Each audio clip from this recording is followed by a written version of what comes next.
Microplastics are fragments of any type of plastic less than 5 millimeters in length, according to the U.S. National Oceanic and Atmospheric Administration.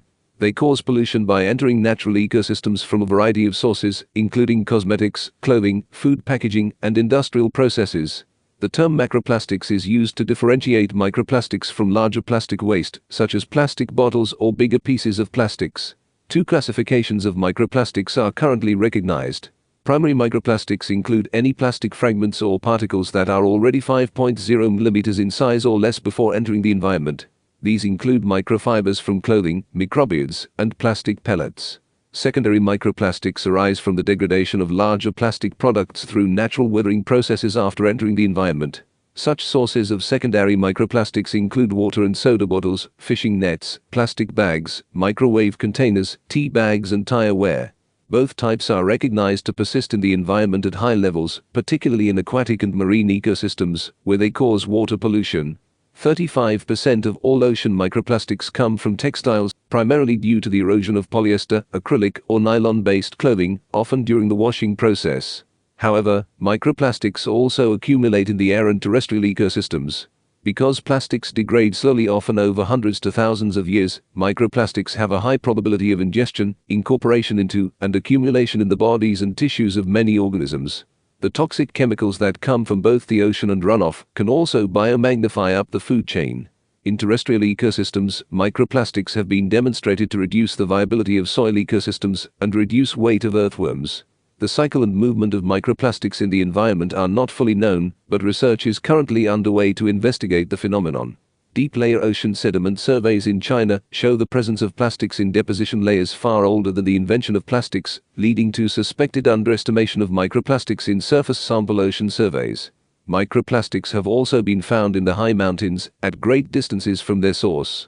Microplastics have also been found in human blood, though their effects are largely unknown. Prevention of microplastics treatment. Recycling plastics is considered a more efficient solution. Biodegradation is another possible solution to large amounts of microplastic waste. Filtering.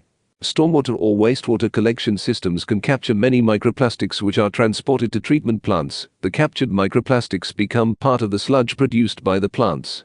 This sludge is often used as farm fertilizer, meaning the plastics enter waterways through runoff.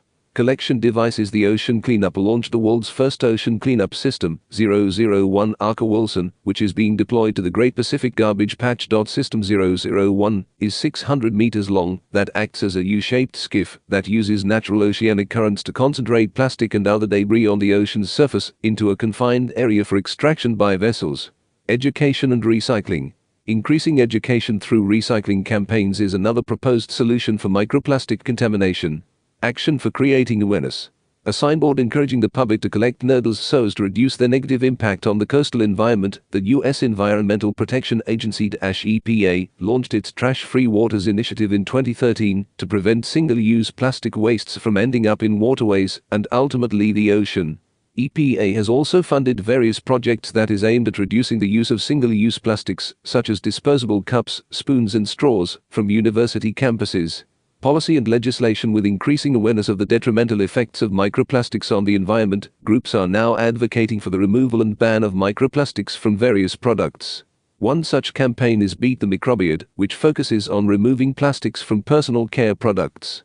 The Adventurers and Scientists for Conservation run the Global Microplastics Initiative, a project to collect water samples to provide scientists with better data about microplastic dispersion in the environment. UNESCO has sponsored research and global assessment programs due to the transboundary issue that microplastic pollution constitutes. These environmental groups will keep pressuring companies to remove plastics from their products in order to maintain healthy ecosystems.